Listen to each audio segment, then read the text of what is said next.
Halo semuanya, di kesempatan kali ini aku mau ngebahas topik yang sebenarnya sudah jadi bagian penting dari hidup mahasiswa zaman sekarang, yaitu Artificial Intelligence atau AI. Kita semua tahu sejak kemunculan AI generatif seperti ChatGPT, Gemini, Claude, Copilot, dan sederet teman-temannya, cara kita belajar itu berubah total tahu. Kalau dulu mau nyari materi harus buka buku, baca artikel panjang, atau tanya dosen. Sekarang, tinggal ketik pertanyaan dan jawabannya langsung keluar dalam hitungan detik. Tapi, apakah perubahan ini semuanya positif atau justru banyak sisi negatif yang perlu kita waspadai? Dan apakah AI beneran membantu efektivitas belajar kita atau malah bikin kita terlalu bergantung dan kehilangan kemampuan dasar sebagai mahasiswa?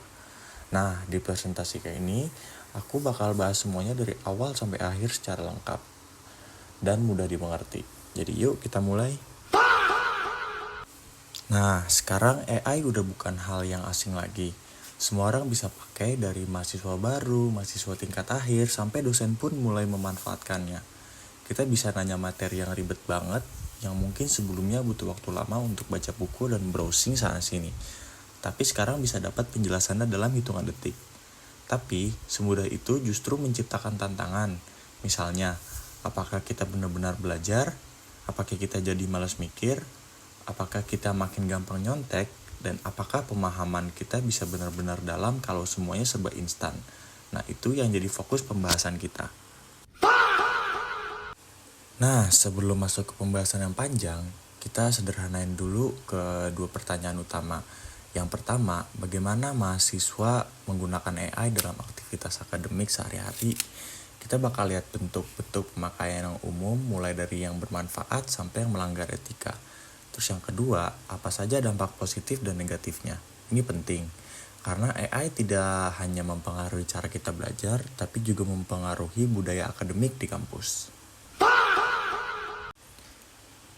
Nah, apa sih artificial intelligence itu? Jadi artificial intelligence itu sebenarnya bukan hal yang mistis atau menakutkan. Sederhananya, AI adalah mesin yang bisa meniru kemampuan manusia. Dia belajar dari data, dari pola, dan dari bahasa yang ada di internet. Makanya, ketika kita tanya sesuatu, jawaban AI sering terasa natural, jelas, bahkan kadang lebih rapi dari tulisan manusia. AI seperti ChatGPT, Gemini, dan Claude bekerja dengan cara memprediksi pola kata. Dia bukan tahu segalanya, tapi dia sangat cepat dan sangat pintar dalam menyusun informasi. Makanya itu, AI bisa meringkas jurnal panjang, melakukan analisis, bahkan bantu kita membuat kerangka masalah. Nah, sekarang kita bahas apa tujuan awal dari artificial intelligence. AI awalnya nggak pernah dirancang buat mengerjakan tugas mahasiswa. AI lahir dari kebutuhan industri, riset ilmiah, dan kebutuhan enterprise. Misalnya, yang pertama memprediksi pola penyakit, yang kedua menganalisis data keuangan, yang ketiga membantu sistem navigasi, dan yang keempat memproses data astronomi. AI adalah alat profesional, tapi ketika masyarakat umum mulai menggunakan AI, fokusnya bergeser. Nah, sekarang AI jadi alat yang sangat dekat dengan kehidupan mahasiswa. Tapi tetap, prinsip utamanya tidak berubah. AI adalah alat bantu, bukan alat untuk menggantikan proses berpikir. AI itu kayak kalkulator, membantu menghitung, tapi konsep matematikanya tetap harus manusia yang pahami. Sama halnya dalam akademik, AI bisa membantu menawarkan ide, tapi pemikiran tetap harus dari manusia. Nah, sekarang kita masuk ke bentuk penggunaan AI oleh mahasiswa. Kalau misalkan kita observasi, penggunaan AI oleh mahasiswa itu luas banget, banyak banget variasinya. Yang pertama, memahami materi kuliah. Dosen tuh kadang suka ngejelasin materi kuliah tuh pakai bahasa yang sulit kita mengerti, atau enggak pakai bahasa akademik yang berat banget. Nah, AI itu bisa mengubah penjelasan itu jadi versi sederhana dan mudah banget dipahami. Dan yang kedua, membuat kerangka makalah. AI juga jago banget ngebuat struktur tulisan yang rapi, dan ini salah satu manfaat yang paling besar. Dan yang ketiga, membantu mencari referensi awal. Walaupun harus hati-hati dengan referensi palsu, AI itu membantu banget menemukan ide jurnal yang relevan. Dan yang keempat, analisis data skripsi atau laporan penelitian. Mahasiswa tuh tinggal upload data, terus AI memberi interpretasi, tabel, grafik, atau insight awal. Dan yang kelima, membuat desain visual seperti poster, slide, atau infografis. Dengan fitur seperti Magic Design di Canva, mahasiswa bisa membuat presentasi profesional dalam waktu 10 menit saja. Dan yang keenam, menjawab tugas dan kuis. Nah, mungkin ini bagian berbahayanya. Banyak mahasiswa tuh sekarang pakai AI bukan buat alat bantu, tapi sebagai mesin pengganti pemikiran mereka. Ini yang memunculkan risiko besar karena menurunkan kemampuan belajar. Nah, sekarang kita masuk ke dampak positif dari AI. Dari sisi positif AI itu benar-benar ngebantu mahasiswa memahami materi kuliah dengan cara yang lebih cepat dan sederhana. Misalnya, konsep hukum yang rumit, teori sosiologi yang panjang, ataupun metode penelitian yang membingungkan.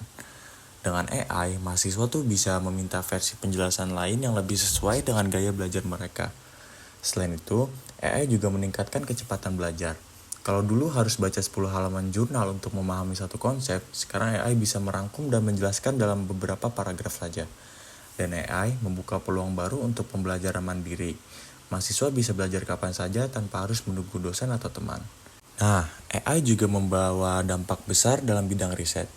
Mahasiswa bisa mencari topik penelitian, menganalisis tren penelitian, atau mendapat gambaran awal metodologi yang dapat digunakan. Ini mempercepat proses riset secara signifikan. Selain itu, AI meningkatkan kreativitas saat kita buntu ide. AI itu bisa memberikan contoh, inspirasi, bahkan pendekatan baru yang tidak pernah kita pikirkan. Kemudian, AI sangat fleksibel. Kita bisa minta penjelasan versi bahasa sederhana, versi akademik, versi cerita, bahkan versi analogi. AI menyesuaikan gaya belajar kita.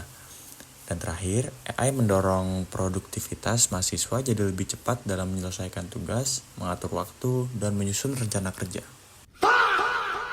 Nah, sekarang kita masuk ke dampak negatif dari AI. Kita masuk ke sisi negatif yang paling sering terjadi. Yang pertama adalah berkurangnya kemampuan berpikir kritis karena semua bisa dijawab oleh AI. Mahasiswa jadi jarang menganalisis sendiri. Yang kedua adalah ketergantungan. Banyak mahasiswa yang merasa tidak bisa memulai tugas sebelum membuka AI. Ini adalah tanda-tanda ketergantungan akademik. Dan yang ketiga, pelanggaran etika akademik. Banyak mahasiswa mengirim tugas yang sebenarnya bukan hasil pemikirannya. Ini bukan hanya tidak etis, tapi juga merugikan diri sendiri dalam jangka panjang. Nah, selanjutnya, AI adalah mesin prediksi, bukan manusia. Jawabannya tidak selalu benar, kadang AI bisa salah fatal. Selain itu, karena semuanya terasa instan, motivasi belajar menurun. Mahasiswa tidak lagi tertantang untuk berpikir atau mencari jawaban sendiri. Interaksi dengan dosen juga berkurang.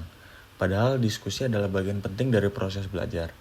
Dan satu masalah lagi, AI bisa bias. Karena AI dilatih dari data internet, ia mewarisi bias dari data tersebut. Nah, untuk kesimpulannya, AI adalah alat luar biasa yang bisa membantu mahasiswa berkembang dengan cepat. Tapi seperti pedang bermata dua, AI juga bisa merugikan kalau digunakan tanpa kontrol.